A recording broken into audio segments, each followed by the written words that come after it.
들으신 것처럼 특검은 박 대통령과 최순실 씨가 공모해 뇌물을 받았다 이렇게 직시했습니다. 청와대가 지시해 국민연금이 손해를 보면서도 삼성합병을 찬성했다고도 밝혔습니다. 하지만 세월호 7시간 박 대통령의 행적에 대해서는 특별한 사실을 확인하지 못했다 이렇게 덧붙였는데요. 네, 하지만 이 재임 중에도 8차례 정도 시술을 받았다고 비선 시술 의혹을 확인했습니다. 박 대통령과 최순실 씨와의 차명 전화도 확인했다고 밝혔는데요. 그럼 이어서 박영수 특검팀의 수사 결과 가장 핵심적인 내용들을 분석해 보겠습니다. 고검장 출신 김경수 변호사 또 김만음 한국정치 아카데미 원장 자리해 주셨습니다. 어서 오십시오. 어서 오십시오. 네, 안녕하세요. 자, 제 핵심되는 부분은 역시 최순실 씨와 박 대통령의 공모에서 삼성으로부터 한 210여 원을 받기로 하고 실제 삼성으로부터 77억 원을 받았는데 중요한 부분은 공모했다. 그러니까 공범으로 보는 거죠? 네, 그렇습니다. 그 공모의 요지는 그런 겁니다. 네. 지금 발표문에 보면은 간단한 좀 구조를 간단히 하면 이런 겁니다. 최순실 씨가 어떤 이익을 위해서 박 대통령에게 요청을 합니다. 그러면 박 대통령은 그것을 재벌 또는 안종범 수석에게 지시를 합니다. 그렇게 해서 재벌이 직접 돈을 내게 하거나 또는 안종범 수석으로 하여금 어떤 재벌 그룹에 얘기를 해서 돈을 내게 하는 이런 구조로 돼 있는 게 서로 공모했다고 보는 겁니다. 네. 지금 얘기가 나온 213억 원은 특별하게 삼성이 최순실하고 직접 관련된 부분에 한정해서 했던 얘기죠. 만약에 미르재단, K스포츠다 합한 훨씬 액수가 많을 겁니다. 두 개를 빼고 지금 독일의 페이퍼 컴퍼니라든가 승마 관련 영역이라든가 승마 구입비 관련해서 요청했던 것이 213억 되겠고요. 네. 지금 특히 박근혜 대통령과 최순실 씨 공모 얘기는요. 지난번에 1차로 검찰이 수사했을 때 덧붙여 설명했을 때 대통령의 공모관계를 얘기했죠. 그다음에 특검의 수사 진행 과정 속에서는 경제 공동체 이런 얘기가 나왔는데요. 중간에 그 용어 가지고 논란이 있다 보니까 최근에는 공동으로 또 공동의 목적을 가지고 얘기했죠. 네. 아마 어느 분석을 해보니까 이번에 최순실 씨 관련 기소된 200장 정도의 내용에 박근혜 대통령 관련 언급이 200회 정도 된다라고 얘기하는 것 보니까 상당 부분이 박근혜 대통령과 관련 진행된 것으로 특검은 파악했던 것 같습니다. 다만 오늘 논의에서는 혹시 특검의 오늘 발표가 너무 정치적인 의미를 갖는 것 아니냐라고 박근혜 대통령 측에서 문제를 삼다 보니까 그 관련 부분은 굉장히 조심스럽게 특검에서 발표를 한 것 같습니다. 현재 결정도 얼마 남지 않았고요. 네. 특검이 박 대통령과 최순실이 공모했다, 여러 혐의를 입증하려고 했고, 또 입증된 부분도 상당 부분 있긴 한데, 아무래도, 안종범 당시 수석의 수첩, 이런 부분들이 중요하게 작용했겠죠? 지금 그 공모관계, 뇌물 부분 공모관계는 제가 보니까 증거는 그런 것 같습니다. 첫 번째로, 그 대통령이 재벌 그 회장들을 독대했을 때 했던 얘기들, 그게 첫 번째 증거가 되는 것 같습니다. 직접 얘기한 거기 때문에. 근데 출연해달라, 도와달라, 심지어 정유라를 직접 언급한 걸로 지금 표현이 되어 있습니다. 그거는 이제 이야기를 들은 기업 총수들 진술입니다. 진술요. 그렇게 되어 있는 게 제일 중요하고 두 번째로 대통령이 재벌 총수들이나 만나고 나서 또는 최순실의 부탁을 받고 나서 그다음에 안종범에게 지시한 내용들이 있습니다. 그 지시한 내용들이 안종범의 수첩에 기재되어 있는 것들이 있습니다. 그것들이 두 번째로 큰 증거가 되는 것 같습니다. 청와대 입장에서는 방금 유영하 변호사가, 박 대통령 변호하고 있는 유영하 변호사가 최순실 씨가 삼성으로부터 지원받는, 아마 여기서 말하는 지원은 이제 미르나 K스포츠 재단이 아니고 삼성으로부터 직접적으로 말을 사주고 하는 77억 원 부분 같습니다. 지원받는지조차 몰랐는데 어떻게 공모가 되느냐 이렇게 반박했습니다. 그런데 지금 그 발표 내용에 보면은 그 예컨대 삼성과 관련하면은 3번 독대를 한 게 나옵니다. 이재용 회장과 대통령이 3번 독대를 했는데 그 과정에 점점 갈수록 정유라를 지원해달라 또는 좋은 말을 사달라 이런 용어가 나온 걸로 일단 적시가 되어 있습니다. 물론 그 사실 여부는 재판 과정에서 확정되겠지만은 지금 특검은 직접 대통령이 그 재벌 회장들에게 그 어떤 특정한 요구를 했다는 걸로 지금 확정을 하고 있기 때문에 그러면 당시에 검찰 조사를 받은 최지성 부회장이나 이재용 부회장 이 선에서 그런 진술을 했을까는 그것이 물론 사실인지는 재판 과정에서 드러나겠지만 그런 진술을 했을 개연성이 높겠군요. 박상진 사장이라든지. 진술한 걸로 지금 수사 결과에 나와 있습니다. 진술 말고 객관적인 자료들로는 청와대 쪽의 말씀 자료, 대통령 말씀 자료도 좀 지적을 하고 있는 것 같고요. 잘 아시겠지만 결정적으로는 안종범 전 수석의 수첩 메모가 이제 중요한 얘기를 하고 있었죠. 처음에 압수수색에서 17개던가요? 했다가 17 나오고 개가 나중에 네. 추가로 30몇 네. 개가 돼가지고 50몇 개가 자료가 됐었는데 그 중요한 얘기를 하는 것 같고요.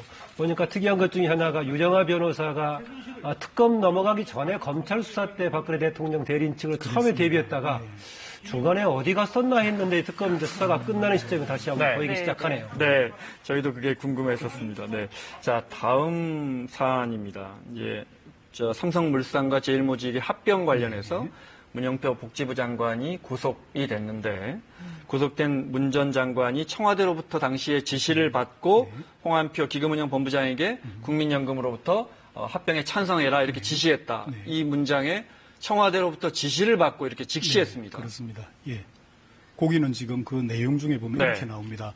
청와대 고용복지수석 또는 네. 경제수석으로부터 문영표 장관에게 어떤 지시가 내려간 걸로 지금 표시가 되어 있는 걸로 알고 네. 있습니다. 네. 네. 이 과정에서 국민연금이 최소 1,388억 원의 최소 1,388억 원의 손실을 입었다. 이렇게 특검은 밝혔습니다. 자, 궁금한 건 이제 이재용 부회장은 알려지다시피 계속해서 검찰 진술 과정에서 우리는 강압에 의해서 어쩔 수 없이 지원했다는 겁니다. 네, 그렇습니다. 청와대에서는 선의에 의해 부탁했다는 것이고 이 부분이 처벌은 어떻게 입증될 경우 처벌은 어떻게 달라집니까? 네, 두 가지입니다. 하나는 뭐냐 하면은 만약에 이재용 부회장이 지금 돈을 준 거는 다 인정하고 있습니다. 그다음에 대통령을 만나서 그 내용에 대해서 얘기를 들은 것도 다 인정을 하고 있습니다. 물론 이재용 부회장은 처음부터 인정한 건 아니었습니다. 네. 처음에는 그냥 아주 드라이하게 얘기했다가 점점 갈수록 질에 있어서 깊어졌습니다. 네. 그런데 그 두 가지인데 하나는 이재용 부회장 말대로 내가 강압에 의해서 어쩔 수 없이 줬다면은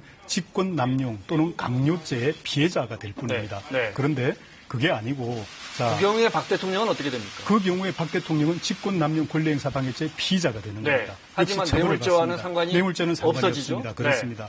그런데 지금 특검이 본 거는 시각을 달리해서 어떻게 네. 봤느냐면은 자 대통령이 재벌 회장에게 이재용 회장에게 어떤 부탁을 했을 때 이재용 삼성 측에서는 오히려 이 기회를 이용해서 우리의 뭔가 이익을 좀 도모해보자. 예를 들어서 그게 뭐냐면은 특검이 지적한 게 삼성의 경영권 승계 문제입니다. 네. 이재용 부회장으로의 경영권 승계 문제를 이 기회에 해결해보자.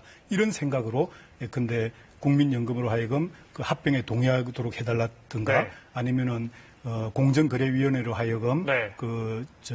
주식 처분하는 것을 좀 줄여달라고 했다든가 이제 이런 부탁을 했다는 게 특검의 시각입니다. 네. 그러니까 청탁이 있었느냐 아니면 일방적으로 당했느냐 그 두 가지의 차이입니다. 네. 지금 김 변호사께서 얘기하신 그 관점, 특히 특검은 정경유착의 관점에서 굉장히 중요한 사안으로 보고 있는 것 같습니다.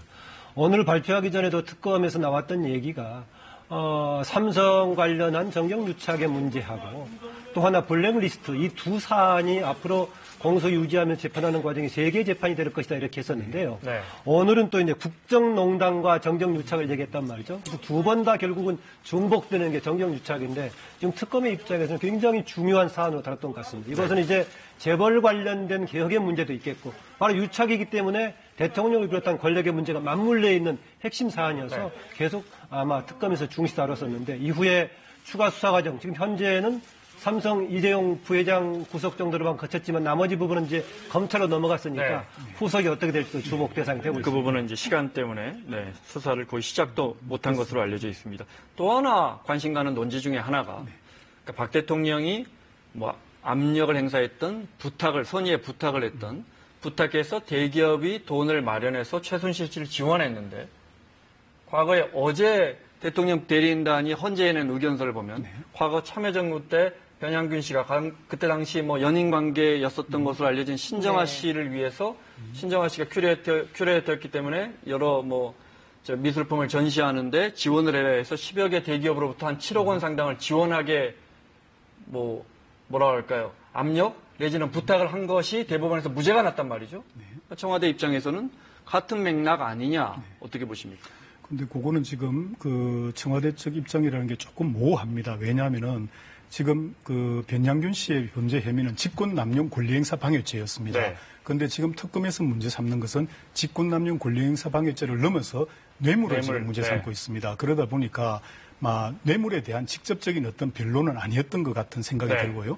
그게 직권남용죄에 대한 문제 제기 변론이었다면은 지금 변양균 정책실장이 가지고 있던 영향력과 크기 이런 것도 그다음에 대통령의 어떤 영향력과 이런 차이들이 있을 수 있습니다. 네. 물론 사건은 구조는 비슷한 것 같지만은 실제 그게 어느 정도의 강도가 있었느냐, 또 어느 정도의 직접적인 부탁이 있었느냐, 어느 정도의 직접적인 요구가 있었느냐 이런 거에 따라서 네. 범죄 혐의는 갈릴 수가 있습니다. 네. 그 말씀하신 대로 뭐 직권남용에 한정시켜서 보느냐, 서로 주고받았던 뭔가 뇌물죄 이걸로 보는다는 차이가 있겠지만 지적하신 대로 초기에 이 문제가 불거졌을 때 두 재단 관련 불거지고 있을 때 이래재단에 비쳤던 기억이 나십니까? 네. 오히려 그러니까 변양균 씨 관련 얘기보다는 이래재단의 사례를 든다면 당시 그래 처벌받았던 거 아니겠습니까? 처벌받았습니다. 처벌받았고 오히려 당시에 정주영 회장은 강요해서 어쩔 수 없이 했다라고 네, 했었는데 맞습니다. 그걸 넘어선 수준의 지금 이제 뇌물이 될 것인 건 판별해 봐야겠지만은 비교는 변양균 씨에 비교할 것이 아니라 오히려 이래재단에 비교하는 게 좀 적절한 비유가 저도 지금 아닌가 그 싶습니다. 점을 아까 지적을 해드린 겁니다. 네. 비교가 조금 잘못됐습니다. 네, 알겠습니다. 자, 네. 조금 전에 박영수 특별검사의 수사 결과 발표가 있었는데요. 수사의 핵심 내용과 그리고 아쉬움까지 이야기를 했습니다. 직접 들어보시겠습니다.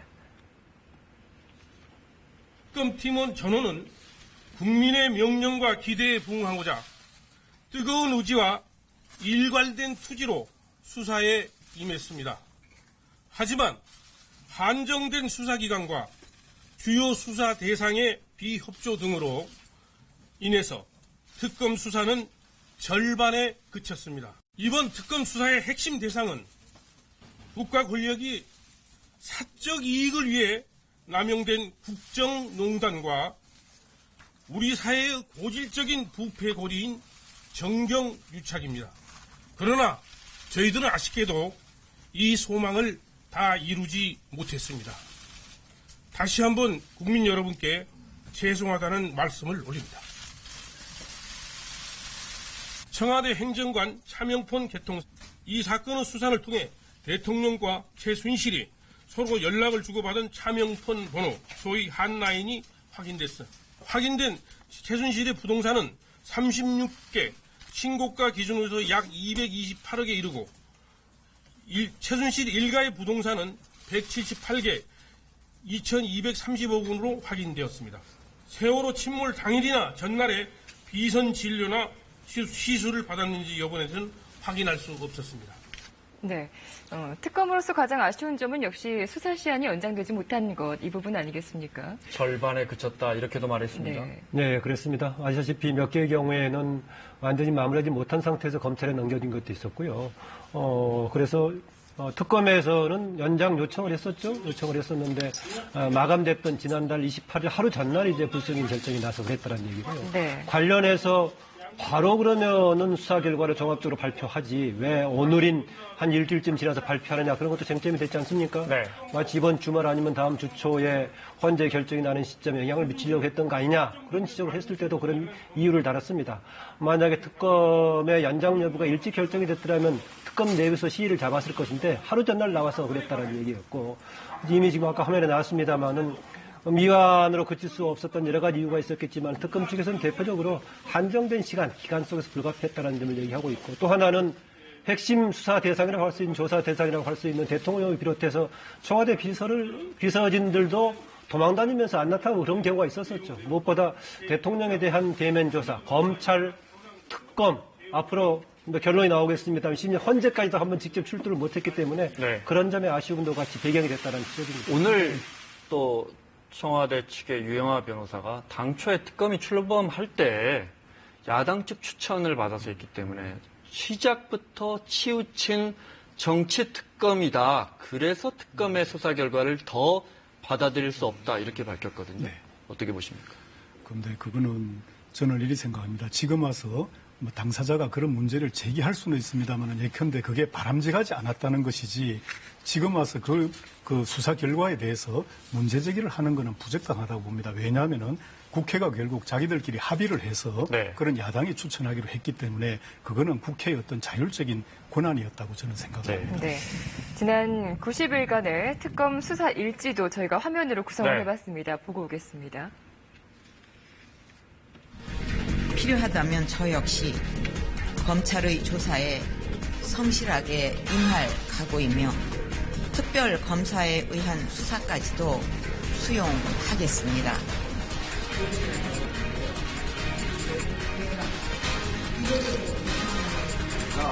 둘, 셋. 저는 오로지 사실만을 바라보고 수사하겠습니다. 수사 영역을 한정하거나 대상자의 지휘부하를 고려하지 않을 것입니다.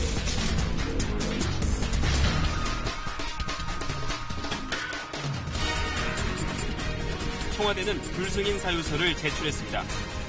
오늘 특검의 대면 조사는 무산됐습니다.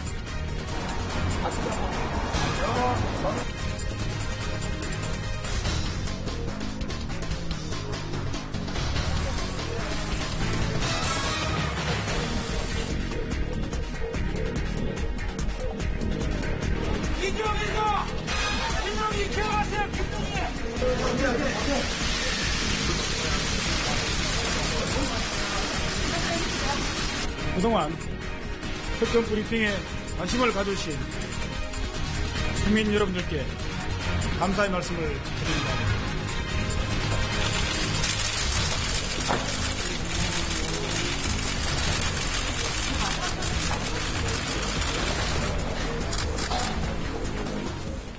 특검 수사 기간 동안 뭐 여러 가지 쟁점도 있었고 또 성과도 있었는데 두 분 어떤 장면이 가장 인상 깊으셨는지 먼저 김 원장님. 90여일 동안요. 특검 자체에 대해서는 여러 번 얘기했으니까요. 다른 점에 인상 남았던 기억은 최순실 씨가 특검에 소환되면서 샤우팅했던 외쳤던 날이 있었죠. 네. 그때 미하원 아주머니가 오히려 호통치면서 욕했던 그것이 오히려 국민들이 시원하게 했었고 오히려 일반 국민 또 서민의 입장을 대변했던 거 아니냐 해가지고 그분이 밖에 집회에서 발언까지 하고 그랬었는데 그 기억이 가장 일단 외적인 것으로서는 기억이 납니다. 네. 김 변호사님 어떤 장면? 저는 그런 생각이 듭니다. 우선 삼성그룹의 이재용 부회장이 구속됐다는 그 장면하고 김기춘 전 실장이 비서실장이 구속됐던 장면이 기억에 남는데 이유는 그렇습니다. 저도 과거부터 평검사 때부터 여러 정권의 수사를 담당했습니다만은 거의 대한민국 역사를 보면은 근대사를 보면 5년마다 한 번씩 이런 일이 거의 생깁니다. 다만 올해는 한 1년 땡겨져서 생겼을 뿐입니다. 그런 걸 보면은 그 권력이 무상하고 그다음에 이런 과거의 일들이 이런 식으로 밝혀짐으로써 국민들한테 정말 허탈감을 준 겁니다. 그런 점에서 뭔가 우리 정치 체제, 이 시스템이 뭔가 바뀌어야 된다는 지금 특검께서 강조하신 정경유착의 문제 이런 것들도 계속 반복, 한번 역사를 보시면은 계속 5년마다 반복이 됩니다. 그런 것들에 대해서 느끼는 장면이었다고 저는 생각합니다. 뭐 가장 아쉬운 점이랄까요? 박 대통령이 결국 특검 대면 조사에 응하지 않았는데 이 특검으로서는 어떤 수사의 공정성, 투명성을 위해서 녹음 녹화를 해야 된다. 그때 대통령 측에서는 아주 강하게 반발을 했다고 해요. 가장 결정적인 원인이 됐습니까? 네, 그걸 딱 봐야겠죠. 특검 쪽에서는 가급적이면 백보 양보하더라도 어쨌든 간에 대면 조사를 성사시키려고 했었다. 그러나 최소한의 녹음 녹화는 필요 있지 않느냐. 그래서 마지막에는 녹화도 포기를 하고 녹음만 하겠다라고 제안을 했었는데 그것마저 거절했다고 그래요.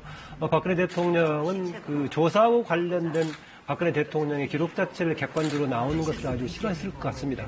그래서 심지어는 뭐 당연히 대통령의 행보니까 비공개할 여지가 컸었지만은 한때 약속을 잡았다가 거부했던 것도 대통령의 날짜, 9일에서 10일 정도의 날짜를 가지고 거부했었는데요.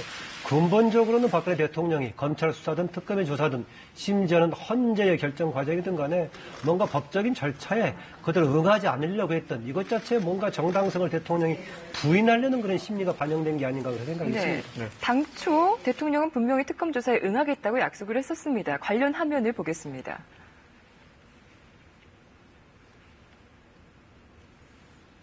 특검은 어떻게 됩니까? 그거는 조사에 임하려고 하고 있습니다. 일정이라든가 또 그런 부분에 대해서는 이제 지금 조율을 하고 있습니다. 결정적으로 협의가 되지 않은 부분은 조사 과정의 투명성과 공정성 그리고 조사 과정에서 나타날 수 있는 돌발적인 상황을 예방하기 위하여 특검 측에서는 조사 과정에 녹음이나 녹화를 원하였습니다. 이에 대하여 대통령 측은 녹음 녹화는 절대로 불가하다는 입장을 고수하였고 이와 같은 사정이 최종적으로 대통령 대면 조사에 무산되는 가장 결정적 이유가 된 것으로 알고 있습니다. 방금 전에 유영하 변호사가 KBS와의 인터뷰에서 우리 참고인인데 참고인 신분으로 조사받기로 했는데 왜 녹음 녹화를 하느냐. 일반적으로 참고인은 녹음 녹화를 하지 않습니까? 그 형소법상 네. 형사소송 규칙에 그렇게 되어 있습니다. 참고인인 경우는 녹음 녹화를 할 수 있지만은 네. 본인의 동의를 얻도록 네. 되어 있습니다. 다만 이 케이스는 뭐냐 하면은 실제 우리 박근혜 대통령이 참고인을 한다는 건 이미 형사적으로 피의자로 입건이 돼 있는 상태입니다. 네. 네. 상태인데 대통령에 대한 예우 차원에서 진술 조서를 받겠다는 뜻입니다. 네. 그게 좀 말이 어려운데요. 참고인에 대한 조서를 받겠다는 뜻이기 때문에 실제 검찰의 어떤 수사 관행상은 이렇게 합니다. 피의자가 될 참고인들이 있습니다. 참고인 조사를 했지만은 곧 피의자가 될 수 있는 사람들은 대부분 녹음 녹화를 사실상 하고 있습니다. 네. 왜냐하면은 다음에 바로 피의자가 될 수 있기 때문에. 네. 근데 이 경우에는 그 경계선상에 있는 그런 경우라고 여러 가지 있습니다. 굉장히 복잡한 그렇습니다. 조건들이 들어있다 보니까요. 자, 이제 헌재 결정이 정말 며칠 남지 않았습니다. 헌재가 만약에 탄핵안을 인용한다면 이제 검찰이 지금 특수본을 다시 꾸리는 것 같은데 검찰에서 어떻게 조사를 할 것인가에 대해서 여쭤보겠습니다. 정치권 일각에서는 지난주에 박지원 대표도 나와서 검찰이 대선이 다가올 텐데 그렇게 되면 60일 안에 대선을 치러야 하는데 검찰이 직접 나서서 박 대통령을 소환할 경우에 구속까지 갈 수도 있는데 하려고 하겠느냐라고 이야기했거든요. 어떻게 보십니까? 그게 어려운 점이 있을 겁니다. 그러나 그동안에 추진되는 과정, 진행되는 과정에서 봤을 때 만약에 인용됐을 경우에 대선 국면이라고 해서 유보할 수 있겠느냐. 그게 현재 일반 국민의 감정에 허용될 수 있겠느냐 그렇습니다. 물론 법적인 판단이 꼭 국민의 감정이라든가 여론에 같이 맞춰가서는 안 되겠지만은 그럼에도 불구하고 최근에 탄핵 정부라는 것이 같이 왔었기 때문에 저는 그래서 이 부분은 조금 유보하기는 어렵다. 일각에서 민주당도 박 대통령의 사법 처리를 바라지는 않을 것이다라는 분석도 합니다. 왜냐하면 누구나 알듯이 지금 지지율 1위를 달리고 있는데 괜히 변수 만들지 말자 뭐 이런 분석도 나옵니다. 박지원 국민의당 대표가 그런 얘기한 것 같은데요. 저는 오히려 민주당에 대한 그런 지적 분석은 사전에 경고 또 책임 차원에서 미리 제기한 게 아닌가라고 봅니다. 간혹 대선 전에 논란을 키우지 않기 위해서 유보했던 경우가 있다라고 얘기하면서 97년 대선에서 당시 김대중 후보하고 관련된 의혹 제기에서 김영삼 대통령, 당시 대통령이 유보했지 않느냐라는 얘기인데 당시는 이런 단계의 수사가 아니고 의혹이 제기되는 단계에 있었기 때문에 더 키우지 말자 충분히 가능했었겠지만 이번에는 사실상 대통령을 제외한 나머지 부분에는 이미 공소까지 제기돼서 재판을 받고 있는 상황인데 그것을 그대로 지금 대선 국면이라고 해서 유보하는 게 맞느냐라고 봅니다. 검찰총장은 김순환 검찰총장은 지금 제가 드린 질문을 고민하고 있겠죠. 어떻게 될 것 같습니까? 오랫동안 검찰에 몸담아 오셨으니까요. 검찰은 원칙론으로 말하면 있는 사실만을 보고 수사를 해야 됩니다. 지금 우리 김 원장이 말씀하신 대로 1998년인가 97년입니까? 김태정 검찰총장이 DJ 비자금 사건에서 이게 선거에 너무 민감하기 때문에 수사를 유보하겠다는 선언을 했었습니다. 그런데 그때는 말씀하신 대로 이게 아직까지 구체적인 조사가 진행되지 않은 단계였고 박계동 의원인가가 뭔가를 폭로한 그런 단계였습니다. 그런데 지금 이 사건은 이미 관련 피의자들이 기소가 돼 있는 상태고 재판을 받고 있습니다. 그런 상태에서 만약에 대통령에 대한 수사를 검찰이 의도적으로 안 한다는 것은 저는 자연스럽지도 않고 타당하지도 않을 것 같습니다. 더구나 당시에는요, 김대중 유력 후보였었고요. 지금은 사실 이제 박근혜 대통령이 만약 인용된다면은 전직 대통령을 대상으로 하는 것이니까 사실상은 직접적인 후보 이해관계하고 관련된다고 보기 어려울 겁니다. 또 특검은 박 대통령 비선 진료 의혹에 관해서도 이야기를 했는데요. 그러니까 재임 기간 동안에 자문위로부터 3차례 그리고 김영재 원장이죠. 5차례, 총 8차례 시술을 받았다. 그러니까 그동안에 뭐 보안소님에서 수십 차례의 시술을 받거나 세월호 당일에 보톡스 필러를 맞았다. 이런 의혹에 대해서는 밝히지 못했다는 겁니다. 세월호 당일에 대해서는 어떤 시술을 여전히 받았는지 모른다는 거죠. 김영재 원장이 왜 골프 치러 갔다 오전에 진료하고 오후에 골프 치러 갔다 했는데 그거 뭐 고속도로 통행권이 위조됐다 뭐 이런 설이 있었는데 그건 아닌 것 같습니다. 김영재 원장은 골프 친 게 확인된 것 같고요. 어떻게 보십니까? 지금 특검에서는 두 가지가 지적을 했었죠. 의료법 관련 문제에 대한 위법 소지 가능성을 지적을 했고요. 또 하나 대통령 관련된 이런 정도의 시술이라는 건 사실상은 국가안보 또 국가보안과 관련된 문제에 대한 문제가 크다라고 지적을 했던 것 같습니다. 그래서 오늘 요약 발표 내용에서 같이 넣었던 걸 보면은 이게 그냥 일반 시술 정도가 아니라 굳이 대통령 7시간과 관련되지 않았다고 하더라도 이렇게 하는 것 자체가 상당히 심각한 문제다라고 특검에서 본 것 같습니다. 자, 그럼 지금부터는 특검이 구속시킨 인물을 중심으로 볼 텐데요. 먼저 아까 김만호 원장께서 말씀하셨던 그 장면이 나옵니다. 화면 먼저 그 보시겠습니다. 장면 준비했습니다.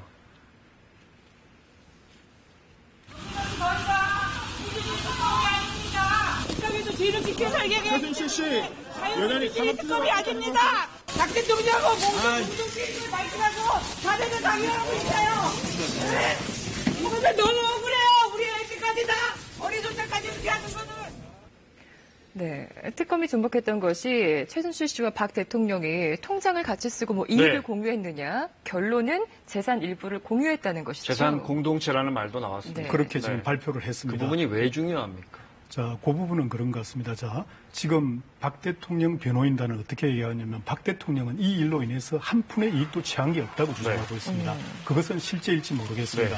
다만 그러나 최순실과 박 대통령이 서로 공모해서 뇌물을 받았다고 지금 기소를 했기 때문에 그러면은 공모할 수 있는 어떤 전제 사실, 분위기 또는 그 어떤 그 전제 사실이 중요한데 그 전제 사실을 특검은 어떻게 봤느냐면은 박 대통령과 최순실 씨가 오래전부터 경제적인 어떤 이익을 공유했고 예를 들면 의상 비용을 뭐 그냥 제공했고 최순실 씨가 또는 의상실 운영비까지도 제공했고 삼성동 집을 사주기도 했고 이런 내용들을 쭉 정리한 것들은 결국은 박 대통령이 최순실을 위해서 재벌 기업들에게 돈을 내라고 얘기한 소위 뇌물을 최순실로 하여금 받도록 해주는 동기 부분을 강조하기 위한 거라고 저는 생각을 합니다. 오늘 또 유영하 변호사 이야기가 자주 나옵니다. 유 변호사는 또 삼성동 사저에 최순실 씨가 돈 냈다는 것도 전혀 사실 무근이다 이렇게 밝혔었습니다. 네, 그 특검이 최순실 씨의 재산이 신고된 재산입니다. 한 230억 정도. 그리고 최순실 씨 일가로 했을 때는 한 2,730억 정도다. 하지만 불법적으로 형성한 정황은 파악하지 못했고, 다만 재산 추적 과정에 있어서 뭐 시간이라든지 방법엔 한계가 있었다고 해요. 2,700억이 넘는 재산, 상당한 재산을 어떻게 형성했을지가 의문입니다. 그러니까요. 그 일가가 어떤 사업으로 크게 성공했단 말을 들어본 적이 없는데요. 네. 글쎄요. 그래서 지금 이제 부동산만 2,230억 또 그다음에 금융자산 500억 하면 2,730억 정도가 파악된 건 얘기하고 있는 특검에서 얘기를 그랬죠. 확실한 위법 사항이라든가 은닉 관련 문제를 파악하지 못해서 이제 검찰에 넘겼다고 얘기를 하고 있으니까 대신 의혹되는 부분은 몇 군데를 계속 지적했던 것 같습니다. 유신 말기 때 갑자기 재산이 불어났던 과정, 구국 선교회 운영 과정에서 나왔던 문제 등을 몇 개 지적하고 있으니까 검찰이 파악해주기를 기대하고 있는 것 같은데요. 기억하실 겁니다. 특검이 초기에 출범했을 때 이런저런 언론들에서 재산 관련 의혹이 제기되니까 심지어는 최태민 씨가 유신 시대 관련해가지고 그때 그 종잣돈을 삼아서 했던 거 아니냐. 그것까지 파악할 수 있을까? 대부분의 사람들이 문제는 될 수 있겠지만은 특검이 짧은 시간에 파악할 수 있겠느냐? 예상한 대로 파악하지는 못했는데 어쨌든 간에 2,730억 정도를 파악할 정도라면은 이 부분에 대해서는 뭔가 불법 여부라든가 은닉 문제는 추가로 검찰에서 아마 수사 대상이 되지 않겠나 그렇게 봅니다. 자, 최순실 씨 혐의는 뭐 몇 시간을 이야기해도 부족할 것 같습니다. 만약에 주요 혐의들이 유죄로 인정된다면 앞으로 긴 재판이 이어질 텐데 성량을 지금 좀 어느 정도 추정할 수 있을까요? 그거는 지금 뭐라고 말씀드리기는 어려울 것 같습니다. 알겠습니다. 지금 최순실 씨 그 재산 관련해서 77억 삼성에게 직접 받은 그 돈에 대해서는 최순실 씨의 부동산에 대해서 추징 보존? 가능합니다. 지금 했고 가능합니다. 그 사이에 그럼 최순실 씨 이 재산권을 행사 못하는 거죠? 팔거나 그렇게? 추징 보존 신청을 법원에 해둔 상태입니다. 네, 알겠습니다. 박 대통령과 최순실 씨가 그 한라인, 즉 차명폰이 있었다. 이것도 장시호 씨의 진술이 결정적이었는데 참 여러 가지 도움을 많이 주긴 했습니다. 그러니까 국정농단 사건이 터지자마자 두 사람이 입을 맞췄을 가능성도 제기가 된 거잖아요. 그렇습니다. 터지고 나서 독일에 가 있을 때 127번인가요? 대통령과 통화했다는 얘기가 나오고 있고 직접적으로 관련해가지고 또 7번에 걸쳐서 통화했던 내용이 얘기되고 있는데 대신 청와대에서 특검에서 확정적으로 얘기는 하지 않는 것 같고요. 추정 정도로 얘기하고 있는 것 같습니다. 수발신 지역이 되게 이제 청와대 관저로 추정을 하고 있기 때문에 대통령이 아니면 누가 통화했겠느냐 이런 것들을 얘기하고 있어서 아직은 확정적인 것은 아닌데 최순실하고 그 정도 여러 번 통화할 수 있을 정도의 박근혜 대통령 아니겠느냐 추정하고 있는 정도 같습니다. 자, 그러면은 특검이 90일 동안 수사한 인물 중에서 화제 인물들이 있습니다. 화면으로 계속해서 만나보고 이야기를 나누겠습니다.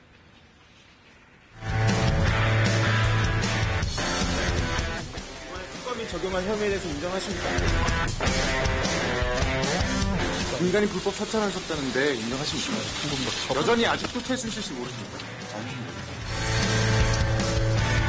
자녀는 모르죠. 자녀는 모르죠.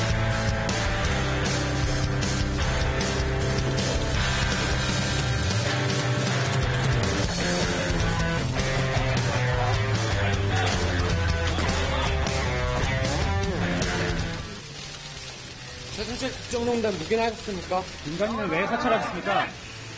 법정에서 봐서 충분히 입장을 설명을 하겠습니다. 문체부 구속되시면 마지막 인터뷰일 수도 있는데 한마디만 해주십시오. 구속되시면 마지막 인터뷰일 수도 있는데 한마디만 해주십시오. 그 최순실 씨는 왜 자꾸 모른다고 하시는 거예요? 네. 자, 박영수 특검이 지난주에 이제 출입 기자들과 처음으로 만나지고 여러 이야기를 했는데 그 중에 하나가 영장 재청구했으면 우병우 전 수석에 대해서 100% 영장이 발부될 것이다 이렇게 말했거든요. 어떤 의미로 보십니까? 그것은 특검의 어떤 분위기를 전달했다고 저는 생각하고, 네. 그게 검찰로 하여금 네. 좀 수사를 분발해서 해달라는 네. 그런 정도의 의미 아닌가 이렇게 생각합니다. 만약에 실제로 영장 재청구하면 변호사님도 100% 나올 거라고 보십니까? 영장이 발부될 거라고 보십니까? 그거는 뭐라고 예단하기는 어렵다고 생각합니다. 네. 네. 뭐 이런 얘기도 있는 것 같습니다. 이번에 보니까는 특검에서 강조했던 것은 민정수석으로서의 국정농단하고 관련된 권력 남용에 한정시켜서 했기 때문이지 옆에 다른 게 있던 뭐 정강 관련 문제라든가 혹시 네. 개인 비리 관련 문제는 뭔가 잡힌 게 있었기 네. 때문에 그것까지 엮어서 하려고 했다면 상당히 가능성이 있었다. 이런 것을 좀 지적한 거 아니냐 그런 해석도 있더라고요. 네. 네. 자, 또 현직 장관으로서는 처음으로 구속된 조윤선 전 장관 이야기도 네. 해보자면은 블랙리스트 관련해서 뭐 작성 및 관리에 관여했다는 혐의는 있는데 자신이 직접 개입했는지 입증하기 여부는 좀 만만치가 않은 것 같아요. 동의하십니까? 네, 이게 그러면- 법정에서 입증하기가 쉽지 않을 거다 이런 지적도 나옵니다. 그렇습니다. 왜냐하면은 네. 지금 이것도 직권남용 권리행사 방해죄인데, 네.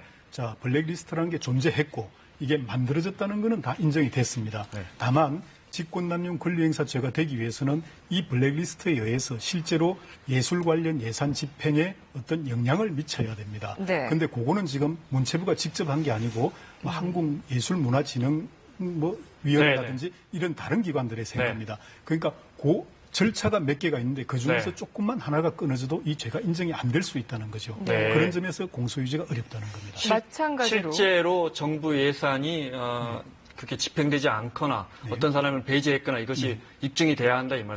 그렇습니다. 리스트 존재하는 네. 것 가지고는 안 된다. 그것만 가지고는 말할 수는 없는 마찬가지로 네. 블랙리스트 관련해서 이 네. 직권남용 혐의를 적시한 것이 바로 김기춘 전 실장인데 네. 오히려 김 전 실장은 직권남용을 특검이 했다. 특검이 구속돼야 된다. 이런 입장이더라고요. 범죄 행위를 구체적으로 나열해달라 이렇게 자신감을 보이고 있거든요. 역시 법꾸라지의 면모라고 할까요? 지금 이제 블랙리스트 자체를 보는 시각이 완전히 다른 거죠. 김기춘 실장의 경우에는 이게 국가가 뭔가 균형을 잃고 있는 문화예술계를 향해서 시정하는 조치, 오히려 균형을 잡으려고 했던 정책적인 차원이기 때문에 이것을 비려 보면 안 된다라고 주장을 하고 있는 거죠. 그동안에 너무 좌익 중심으로, 좌파 중심으로 한쪽에 편향돼 있어서 정책적인 차원에서 균형을 잡으려고 했던 게 왜 문제냐라는 지적이고요. 반면에 조윤선 전 장관의 경우에는 이것이 당연히 문제된다라고 얘기하고 있고요.